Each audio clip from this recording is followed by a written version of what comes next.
Welcome to another office hours session.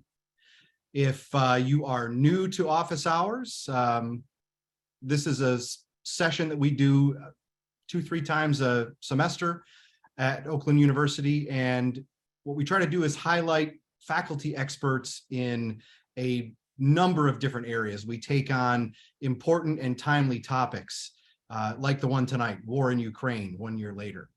And when we take on these topics and have these discussions, it serves to meet the mission of the Center for Civic Engagement, which is to make Oakland University known as a convener of conversations. If this is not your first time in office hours, welcome back. We're glad to have you. It's great to have repeat customers. I am delighted to have a panel full of experts from the political science department with us tonight, my poli-sci colleagues, Pete Trumbore, Christian Cantier, and Paul Kubicek. And I'm not going to give you lengthy introductions. You can go to the poli-sci website at oakland.edu/poli-sci and check out all of their accolades. I'm also really excited to welcome Chao-Ning Hsu as our guest moderator. Chao-Ning Hsu is also a professor in the Communications and Journalism Department at OU. But the reason for her moderating tonight's session is she's also the director of the Barry M. Klein Center for Globalization and Culture at Oakland University. And this is the first of what I hope are a number of collaborations between the Klein Center and the Center for Civic Engagement. So with that, I'm going to turn it over to our moderator tonight, Chao-Ning Hsu. Chao-Ning, thanks for being here. And thanks to my colleagues, again, Pete, Paul, and Christian. Thank you so much, Dave. Thank you so much for this opportunity. The Klein Center for Culture and Globalization really appreciate this opportunity to collaborate with CCE. As Dave mentioned earlier, this center is a newly established platform here at OU to encourage meaningful conversation on international affairs to foster global perspectives. So you can imagine that I'm super excited to moderate tonight's stellar panel with 3 political science experts. We have Dr. Peter Trumbore, specializing in international conflict management. We have Dr. Paul Kubicek, specializing in post-Soviet Ukraine. And we have Dr. Christian Cantier, specializing in foreign policy analysis. With our 3 experts here tonight, I'm sure that we can all learn from their insights and we will all walk away with a better understanding of the Ukrainian situation. So without further ado, let's start tonight's panel.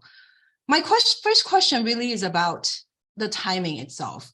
I remember that a year ago, CCE did a panel very similar to this one right after the conflict started to discuss its development and the projection, the prediction, and everything. I attended that panel as well, and I found it super inspiring.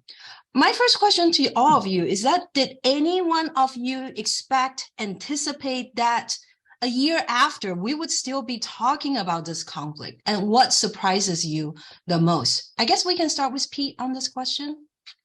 Thanks, Chao-Ning. I think the first 2 weeks of the conflict back in 2022 was really telling. The heroic and successful defense of the capital, Kyiv, I think really set the stage for what we've seen. I will admit that I think, like a lot of analysts and a lot of observers at the time, I did not have a lot of faith in the Ukrainians' ability to withstand that initial onslaught. But once they did, that opened the floodgates to American and NATO military material aid. And that has really proven to be the difference. And so, here we are almost a full year later, and we are looking at a conflict that has become in many ways a very old-fashioned battle of attrition in which the primary implements of war are artillery and infantry. And this is the kind of conflict we haven't seen really in 70, almost 80 years. And I think that it's going to be interesting to think about where it goes and how it potentially might move forward from this point. yeah, I did, when we did this 11 months ago, I didn't think we would still be talking about it, when we got to this point in 2023. Yeah. Paul, Christian, any thoughts on this? I would just say that I don't know if anybody got much of this right, to be honest. I think most people have been very surprised by the resilience of the Ukrainians, not only initially, but they've taken over half of the territory back the Russians initially seized in the early parts of the war. The Western aid has certainly made a big difference. And you can today, and I'm sure we'll talk about this, we can actually have a conversation and at least entertain the idea seriously of Ukraine prevailing in this conflict, which would have been rather inconceivable a year ago. At the same time, I think another thing that people may have gotten wrong is they thought, well, after the Russian setbacks or maybe the implementation of sanctions, that the Russian will to pursue this conflict might have abated to some degree, or that Putin might have found some sort of opposition to the conflict, that he might have taken a different course or found the war to be counterproductive or retreated a bit. And certainly he hasn't done that. And Russia seems as gung-ho in this conflict, I would say, as they did a year ago. And I don't see any prospect of it abating. And I would imagine, I would place a bet, and we can do all this, that a year from now, if you wish, we'll have another session like this, because I don't see the war ending anytime soon. Right. Christian? Yeah, going beyond Ukraine, I would say that many of us, including myself, were surprised by the strength of Western solidarity. There are a few exceptions here, of course. Germany can be criticized for slow walking some of the aid. Hungary, of course, stands out as well. But generally speaking, Western countries in particular have been working together very well, and I think that's also surprised the Russian administration. I would not have expected for NATO to expand during this period, but we, of course, have seen that with Finland and Sweden. I would also not have expected for Ukraine and Moldova and probably Georgia soon to become official European Union candidates, which is, if you look at Central and Eastern European politics, a rather revolutionary change in the extent and the degree to which the European Union thinks these countries can become members. Yeah, no, I would agree. When it is extremely difficult to watch the atrocity of this conflict, it is also extremely inspiring to see the strengths, the resilience of the Ukrainian population, that's for sure. I would like to remind the audience that you can use the Q&A section to have your questions posted there. We will go through the questions with the panelists first, and then we will save some time at the end of the panel to answer your questions. So if you can leave your question there, we will be sure to get to you. Okay, so the next question really is about the current status of the conflict. A year into the war, what should those of us who aren't experts understand the current status of the conflict, and what do we know about Putin and Zelensky are approaching a war at this point? I think where we're sort of poised on the brink of spring offensive and counteroffensives. And I think that what we've seen over the last several months of winter has been a consolidation of the front lines in eastern Ukraine and preparations for a resumption of significant offensive operations on both sides. The performance of the Russian military has been shockingly poor. It has also been shockingly brutal. And in some ways that is in keeping with historical norms for the Russian military. Certainly this is not out of, if you look at the historical record of the way that the Russian military has behaved, certainly since the Soviet era began, this sort of callous disregard, not just for the lives of civilians, but for the lives of their own soldiers, is perfectly in line with the general patterns. That said, I think that they're fighting for two different outcomes. I think that at one level, I'm beginning to believe that Russia could be satisfied with consolidating control over and annexing eastern Ukraine. And I think that Ukraine now is in a position, and Zelensky believes, that they have the possibility not just of liberating the rest of eastern Ukraine, but also taking Crimea back, which Russia annexed in 2014. And so I think that given that we are in a position where both sides believe they can still meet their objectives on the battlefield, we're a long way from any serious conversation about a negotiated settlement. Do we happen to know how many casualties have been there in this war? This is a question from the audience. The estimates are, I mean, both sides, I mean, these are complete estimates and they don't necessarily break down the dead versus the wounded, but you're seeing figures of 200,000 on the Russian side, which you can debate how many of those are dead versus how many of those are injured. The Ukrainian side, they also have not been very forthcoming in those estimates. I've seen estimates of about 100,000 there. And again, we don't know how many would be dead as opposed to wounded. And then the civilian casualties now are in the, I believe we're approaching about 10,000, if I'm not mistaken. I think that's roughly what the numbers are.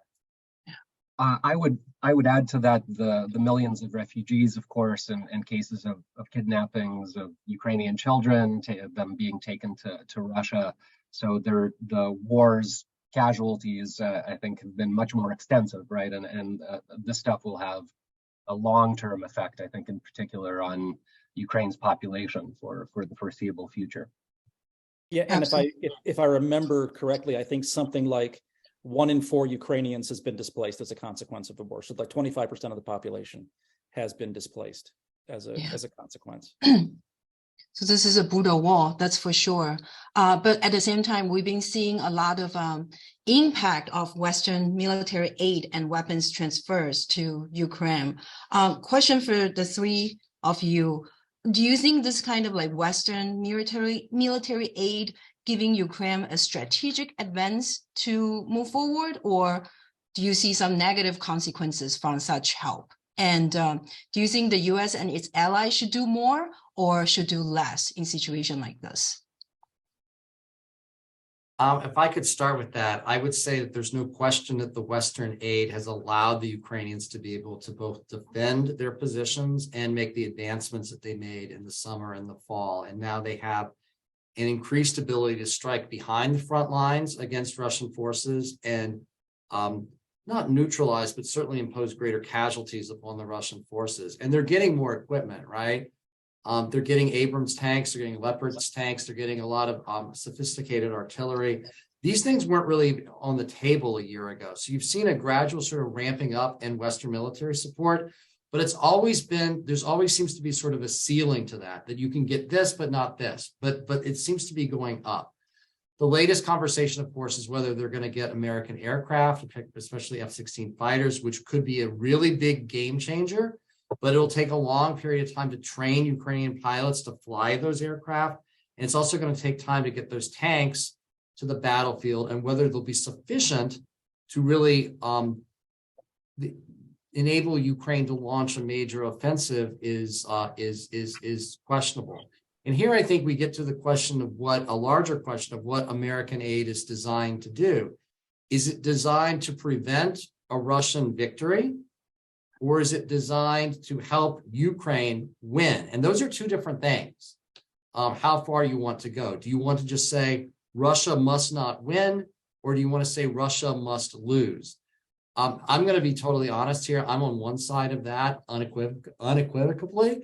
And so the answer to your last part of the question is, I think we should be providing them with significant, as much as we have already, a lot of military aid, even more, because this year is going to be decisive and they need to make a turn. They need to press forward while they can. The window is not going to be unlimited here. And so I would like to see more Western military assistance.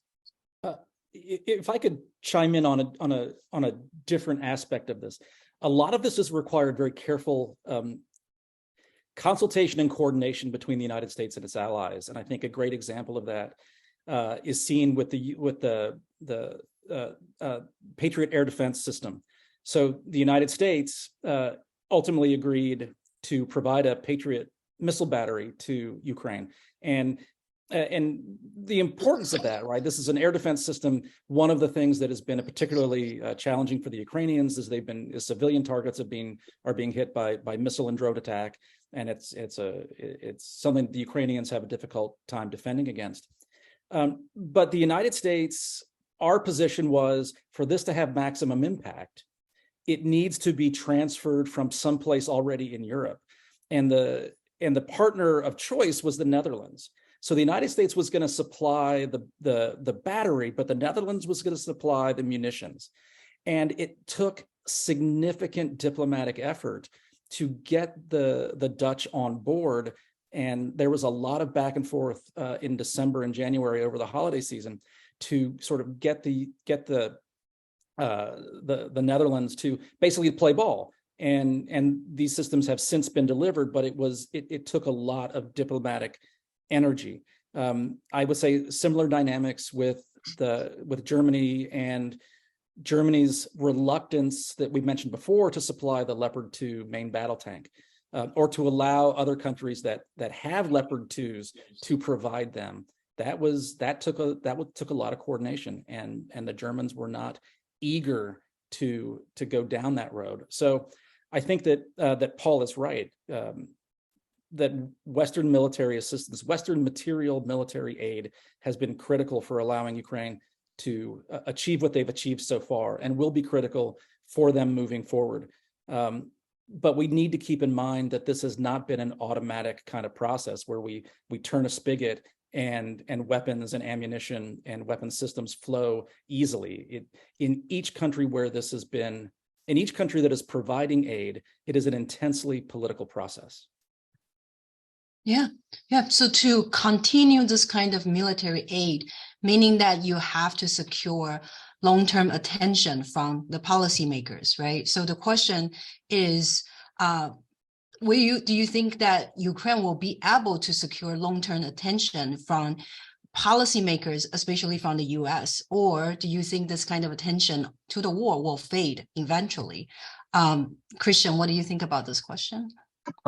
Just to add, I do agree with Paul. I think one of the things that we've learned about Western assistance is that it isn't really dependent on Russia's actions, and Russia's reactions aren't really in accordance with the extent of aid that the West provides to Ukraine. I mean, Russia started with atrocities, so it's not like they're going to just escalate Western aid, and Kremlin propaganda, of course, is already saying that Russia is at war with NATO, is at war with the United States, and that's why Ukraine is winning.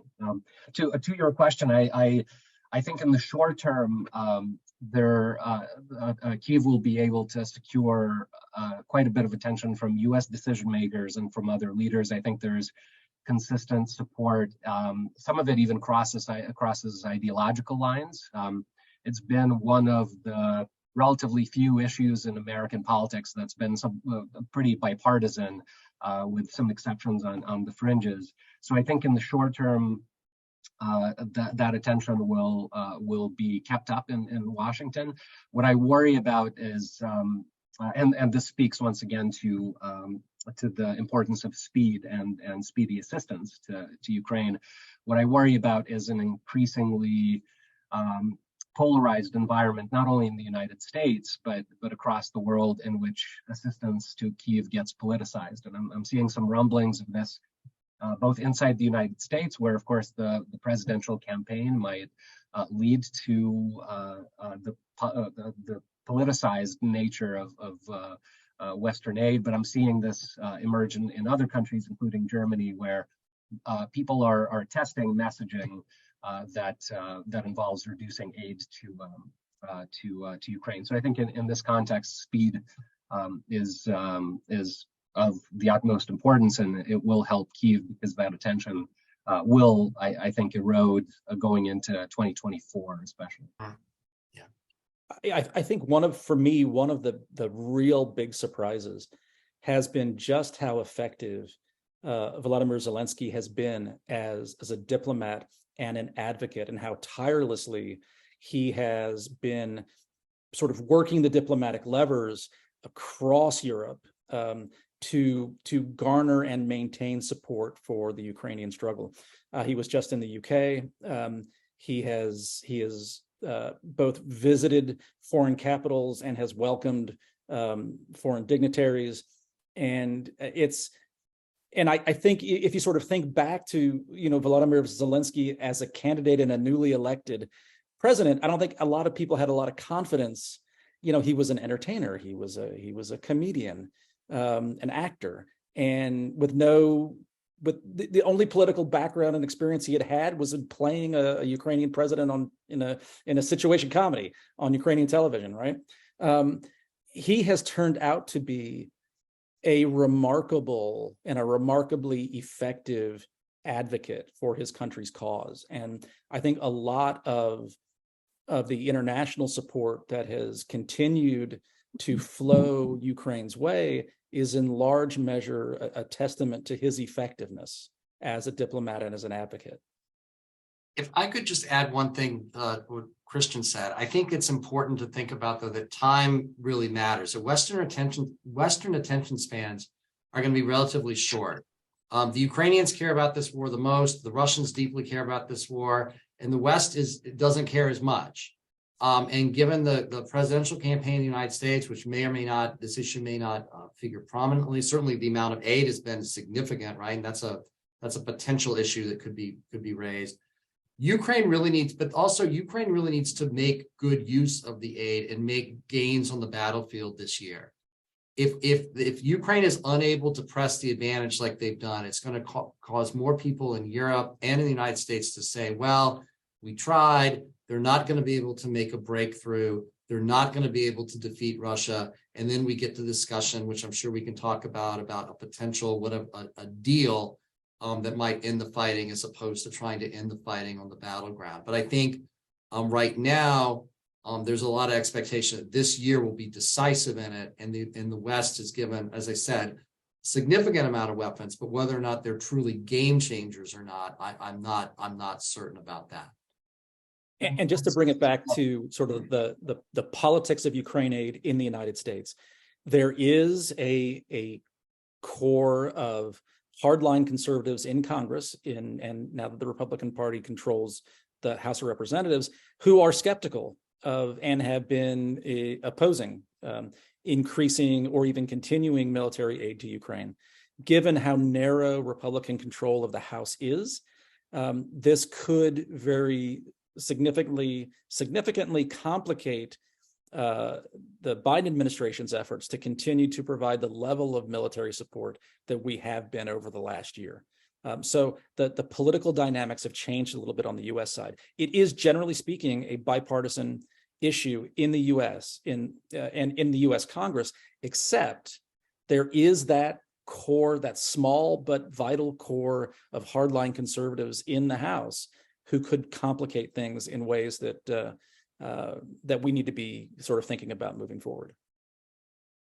Yeah, I think this is very similar to what Christian mentioned earlier, the ideological issues, right, in the policymaking. The audience would like to know if you can unpack the ideologies you were referring to earlier. Like, what were you saying? Yeah, so I think this kind of brings up what Pete is mentioning here. I think within primarily the Republican Party, but I don't think that's really exclusively the Republican Party. I think there is skepticism about the extent of aid that Ukraine should be receiving. A lot of the ideological debates, I think, in 2023 and 2024 will also depend on the positions that leading candidates like Donald Trump will take. I think what we've seen, at least in the last few years, is that policy positions or ideological positions are somewhat flexible and dependent on what people like Donald Trump decide to support. So I think if the issue comes up and